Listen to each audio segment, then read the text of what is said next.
Hello बच्चों, राजन science classes में आप सभी का स्वागत है। बच्चों, हम रेडॉक्स रिएक्शन की बात कर रहे थे। रेडॉक्स रिएक्शन चैप्टर में हम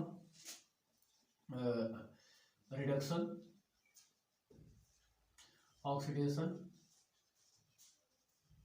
आपको ये दोनों चीजें याद हो चुकी होंगी और इसी के साथ हमने पढ़ा था रिड्यूसिंग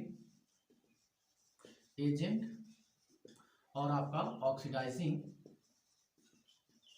एजेंट। हमने इतना पढ़ लिया था। अब बच्चों हम पढ़ते हैं रेडॉक्स रिएक्शन के आधार पर अभिक्रिया के कितने प्रकार होते हैं। अब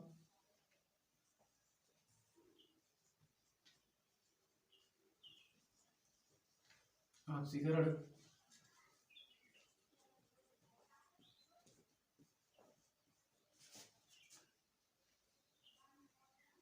अभिक्रिया के प्रकार।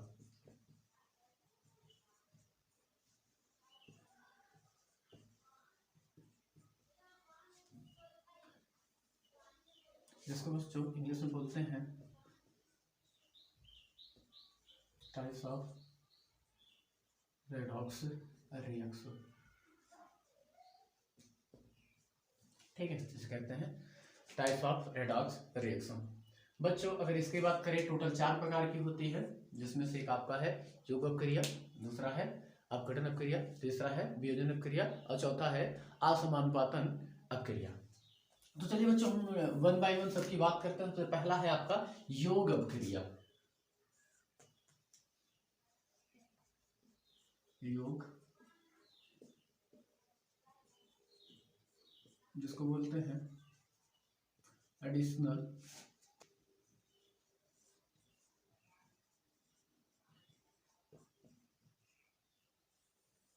अभी क्या होता है, ये अपक्रिया कुछ इस टाइप की होती है कि आपका ए और बी मिलकर आपका सी बनाते हैं। मतलब दो अभिकारक मिलकर सिर्फ एक उत्पाद बनाते हैं। ऐसे रिएक्शंस आपकी कहलाती हैं योग अपक्रियाएं। अब देखो बच्चों, अगर इसकी डिफिनेशन देनी पड़ जाए तो हम इसको कैसे बताएंगे कि ऐसी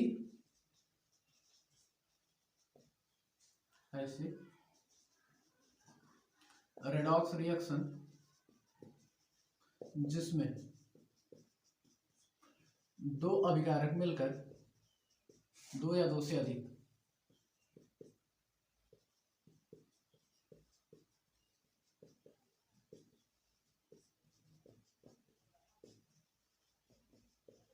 अभिकारक मिलकर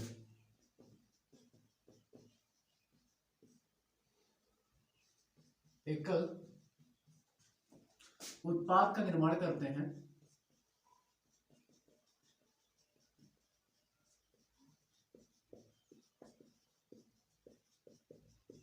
उसे योग अपक्रिया कहते हैं। उसे योग अपक्रिया कहते हैं। अब बच्चों याद रखना कि ये ऐसी रिएक्शन होंगी जिसमें रेडॉक्स रिएक्शन होगा। रेडॉक्स का मतलब आपको पता होना चाहिए कि ऐसी क्रिया जिसमें आपका ऑक्सीकरण भी होगा और साथ में अपचयन भी होगा। तो चलिए बच्चों हम एक रिएक्शन लेके देखते हैं।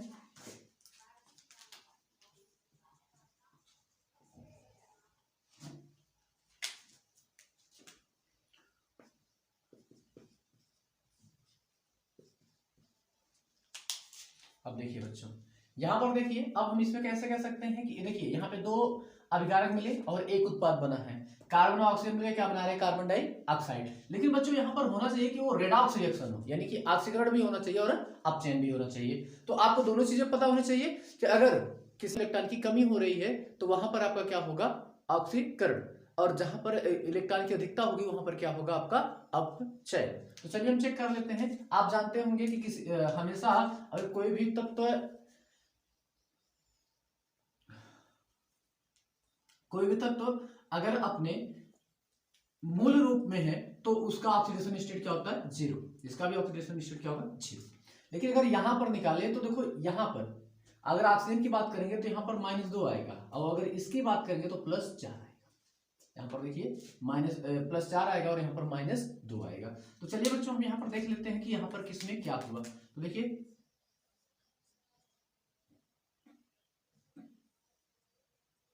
यहाँ पर देखिए, अब अगर यहाँ पर बात करें तो कहां पर आपकी ऑक्सीकरण हुआ है और कहां पर अपचयन। अगर यहां बात करेंगे तो यहां पर आपका हुआ है ऑक्सीकरण, और यहां पर क्या हुआ है आपका अपचयन। ठीक है, यहां पर क्या हुआ है अपचयन। चलिए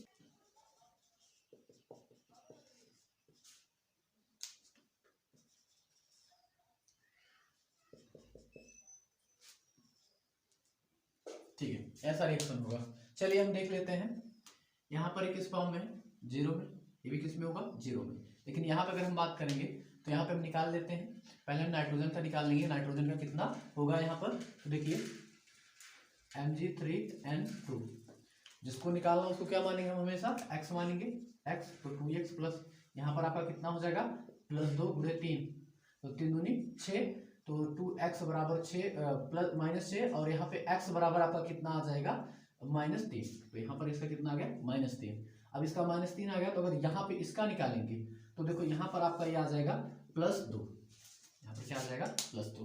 तो फिर से देखिए, इसमें और इसमें, फिर उसके बाद इसमें और इसमें, तो देखिए बच्चों जो मैग्नीशियम है इसमें आपका क्या हुआ है, आपका ऑक्सीकरण हुआ है, और जो दूसरा है इसमें आपका यहाँ पर क्या हुआ है, अपचयन हुआ है। ठीक है बच्चों, ऐसी अपक्रियाएं, ऐसी रेडॉक्स रिएक्शन जिसमें दो या दो से अधिक अपकारक मिलकर एकल उत्पाद का निर्माण करते हैं, वही आपकी क्या कहलाती है, योग अपक्रिया कहलाती है, एडिशनल रिएक्शन कहलाती है। ये आपका हो गया पहला रिएक्शन। अब बात करते हैं बच्चों दूसरे रिएक्शन के लिए। देखिए बच्चों, बात करते हैं डिकम्पोजिशन रिएक्शन या अपघटन अपक्रिया की। तो देखिए बच्चों, ये कैसे होती है, यहाँ पर आपका क्या हो जाएगा, ए, या इसी को उल्टा लिख लेते हैं, CA + A, यानी कि कोई एक अभिकारक होगा जो टूटकर दो उत्पाद का क्या करेगा, निर्माण करेगा। अब अगर इसको लिखना है हमको डिफिनीजन के तरीके से, हमको इसको दिखाना है, तो हम इसको ऐसे लिखेंगे, ऐसी रेडॉक्स रिएक्शन जिसमें एकल अभिकारक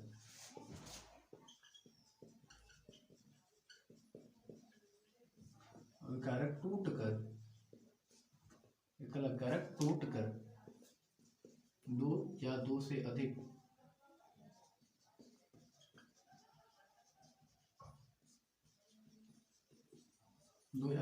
अधिक उत्पाद का निर्माण करता है, उसे अपघटन अपक्रिया कहते हैं।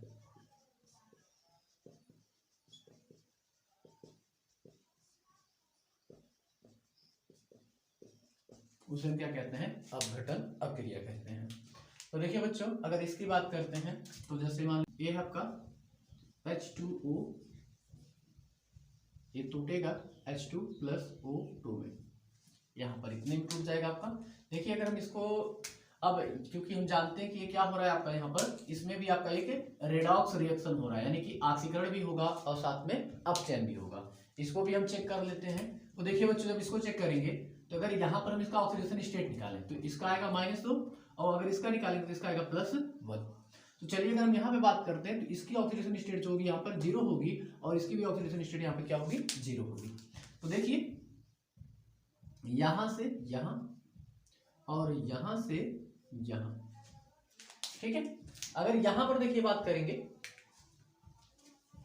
यहां पर, तो यहां पर देखिए आपका क्या होगा, अपचयन होगा, और यहां पर क्या होगा, ऑक्सीकरण होगा।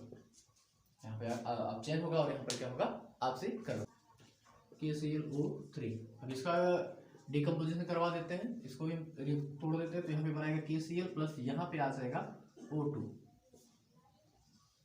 देखो बच्चों, अगर हम यहाँ पे इसकी बात करेंगे तो इसका यहाँ पे +1 होगा, इसका -1 होगा, और इसका यहाँ पे -2 होगा, और इसका यहाँ पर -1, और यहाँ पे इसका क्या हो जाएगा 0। तो यहाँ पर देखिए, यहाँ पर ऑक्सीडेशन स्टेट क्या है, घटी है, यानी कि यहाँ पर क्या होगा, आपका ऑक्सीकरण होगा। यहाँ पे क्लोरीन और इसके ऑक्सीडेशन स्टेट में कोई परिवर्तन नहीं हो रहा है। यहाँ पे +1 -1 था, यहाँ पर भी +1 -1 है। यहाँ पे यानी कि सिर्फ इसमें क्या हुआ है, आपका ऑक्सीकरण हुआ है और इसमें अपचयन नहीं हुआ है। ठीक है बच्चों, ये हो गया आपकी दूसरी रिएक्शन। अब बात करते हैं हम तीसरी रिएक्शन की। अब देखते हैं बच्चों विस्थापन अपक्रिया या डिस्प्लेसमेंट रिएक्शन क्या होता है आपका बच्चों। मान लेते हैं कि आपका एक अपक्रिया है Z+XY और इसमें आपका क्या हो जाएगा ZY+X, यानी कि कोई ऐसा एक अभिकारक होगा जो दूसरे अभिकारक को हटा देगा उसके यौगिक में से और उसका स्थान स्वयं ग्रहण कर लेगा, वही आपकी क्या कहलाएगी, विस्थापन अपक्रिया कहलाएगी। अब अगर बच्चों इसको लिखना पड़ रहा है हमको, हम किस तरीके से लिखेंगे, ऐसी रेडॉक्स रिएक्शन, ऐसी रेडॉक्स रिएक्शन जिसमें अधिक क्रियाशील तत्व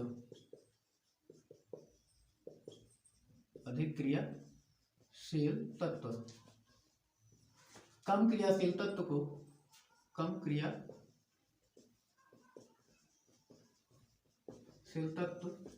को हटाकर स्वयं उसका स्थान ग्रहण कर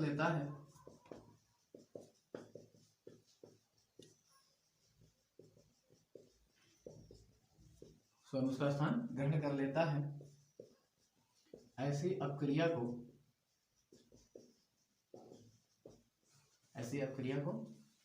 विस्थापन अपक्रिया कहते हैं।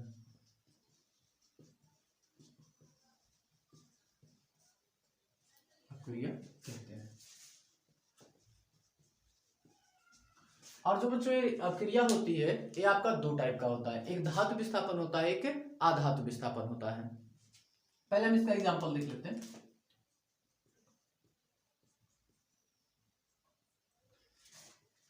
एग्जांपल है जेडीएन कॉपर सल्फेट और यहाँ पे हो जाएगा जिंक सल्फेट और यहाँ पर हो जाएगा कॉपर। अगर हम यहाँ पे इसकी ऑक्सीडेशन स्टेट की बात करें 0 है और अगर यहाँ पे इसकी ऑक्सीडेशन स्टेट की बात करेंगे तो +2 है। अगर यहाँ पे इसकी ऑक्सीडेशन की बात करेंगे तो +2 है और यहाँ पर इसकी क्या हो जाएगी, 0 है। तो देखिए बच्चों इस वाले में पहले देखते हैं कि जिंक और जिंक के बीच में क्या हुआ, फिर उसके बाद देखेंगे कॉपर और कॉपर के बीच में क्या हो रहा है। तो देखिए बच्चों यहाँ पर देखिए ऑक्सीडेशन स्टेट घट रही है, यहाँ पर घट रही है, ठीक है, और यहाँ पर क्या कर रही है, बढ़ रही है। तो यहाँ पर आपका क्या हो जाएगा,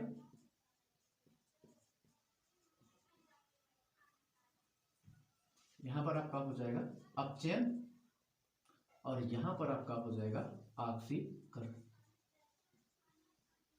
यहाँ पर क्या हो जाएगा आपका ऑक्सीकरण।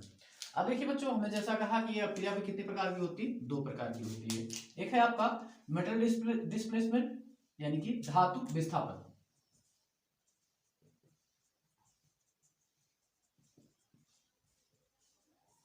तो देखो हम ऐसे कह सकते हैं ऐसे रेडॉक्स रिएक्शन जिसमें विस्थापन धातुओं के द्वारा होता है वो क्या कहलाएगा आपका धातु विस्थापन। और उसके बाद जैसे एग्जांपल अगर हम इसकी बात कर लें,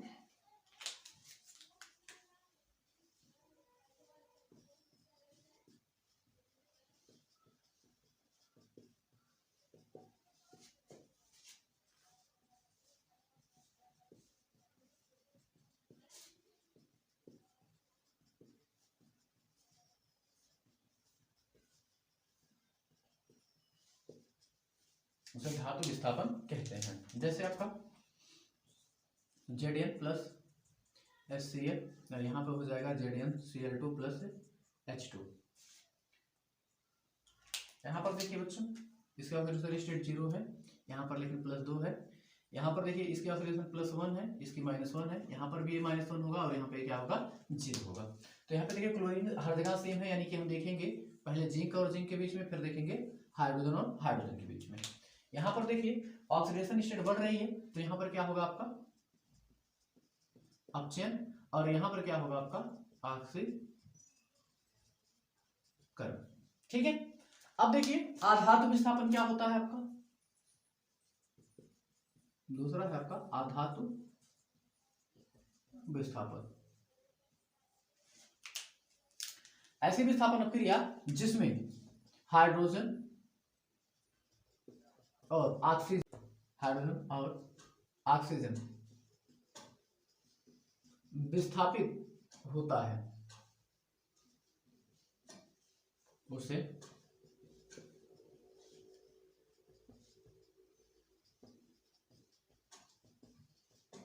विस्थापन अपक्रिया कहते हैं।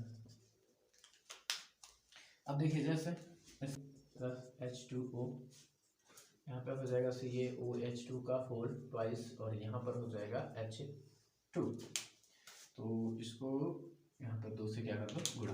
तो यहाँ पर देखिए इसकी ऑक्सीडेशन स्टेट क्या होगी 0, लेकिन यहाँ पर हो जाएगा +2 और यहाँ पर इसको हाइड्रोजन का कितना होगा, यहाँ पर आपका यहाँ पर हाइड्रोजन होगा +1 और यहाँ पर हो जाएगा 0। तो देखिए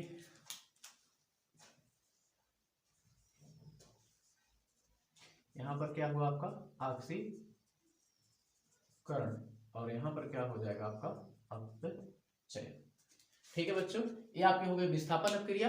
अब इसके बाद बात करते हैं असमानुपातन अपक्रिया की। देखो बच्चों, असमानुपातन अपक्रिया क्या होगी, ऐसी अपक्रिया, ऐसी रेडॉक्स रिएक्शन जिसमें एक ही तत्व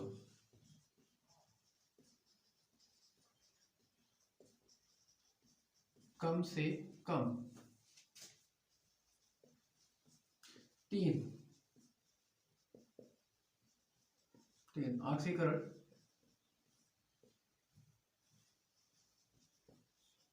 अवस्था प्रदर्शित करता है, उसे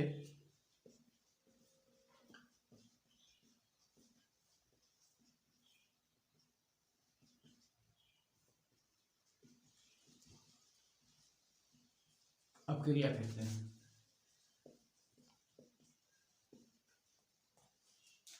क्या कहते हैं, असमानुपातन अपक्रिया कहते हैं। चलिए अब देखिए हम यहाँ पे ले लेते हैं H2O2 और इसके हम डिकम्पोजिशन करवाएं तो H2O2 ये बन गया H2O2। तो यहाँ पर देखो इसको बैलेंस करने के लिए हम सिर्फ यहाँ पे 2 से गुणा कर देंगे, 2 दूना 4 2 3 2, ठीक है, यहाँ बराबर हो जाएगा। यहाँ पे ऑक्सीडेशन स्टेट की अगर हम बात करेंगे तो यहाँ पे इसकी ऑक्सीडेशन स्टेट जो है वो +1 है और अगर इसकी बात करें तो यहाँ पे -1 है और यहाँ पे अगर हम इसकी बात कर ले तो यहाँ पर देखिए +1 है लेकिन यहाँ पे ये -2 होगा और यहाँ पे क्या होगा 0। तो देखिए बच्चों, ऐसी अपक्रिया है जिसमें एक ही तत्व कम से कम कितनी ऑक्सीकरण अवस्था प्रदर्शित करे, 3, कितना प्रदर्शित करे, 3 ऑक्सीकरण अवस्था प्रदर्शित करेगा, तो आपका कौन सी अपक्रिया कहलाएगी, असमानुपातन अपक्रिया कहलाएगी। तो यहाँ पर ध्यान से देखिए बच्चों, ऑक्सीजन जो है वो -1 के फॉर्म में है, -2 के फॉर्म में है और 0 के रूप में भी है। किसमें है, -1 -2 और 0 के रूप में भी है। तो यानी कि तो ये अपक्रिया क्या कहलाएगी, आपकी असमानुपातन अपक्रिया कहलाएगी। ठीक है, अब देखते हैं दूसरा कोई 4 + OH - H2O, अगर इसको मिलाया जाए तो ये बनाता है आपका PH3 + H3PO3, ये आपका बनाएगा इतना P4 नहीं। तो यहाँ पर देखो अगर ऑक्सीडेशन स्टेट चेक की जाए तो इसका यहाँ पे 0 आएगा, इसका यहाँ पे +3 आएगा और इसका +1 आएगा। तो देखिए बच्चों, अगर यहाँ पे फास्फोरस की बात करेंगे, जो फास्फोरस है वो आपका 0 +3 और +1 के रूप में है। तो ये भी रिएक्शन क्या कहलाएगी, आपकी असमानुपातन अपक्रिया कहलाएगी, क्योंकि ये क्या कर रहा है, एक ही तत्व कम से कम 3 ऑक्सीकरण अवस्था क्या कर रहा है, प्रदर्शित कर रहा है। ठीक है बच्चों, यहाँ पर आपके ऑक्सीकरण अपचयन अपक्रिया के प्रकार खत्म होते हैं या रेडॉक्स रिएक्शन के प्रकार खत्म होते हैं। अब इसके बाद बच्चों बात करेंगे हम समीकरण को संतुलित करना, लेकिन वो भी अगले पार्ट में। तब तक के लिए बाय बाय, मिलते हैं आपसे अगले वाले वीडियो में। अगर मेरे द्वारा दी गई जानकारी आपको समझ में आए तो मेरे वीडियो को लाइक, अपने दोस्तों के साथ शेयर और सब्सक्राइब जरूर करें।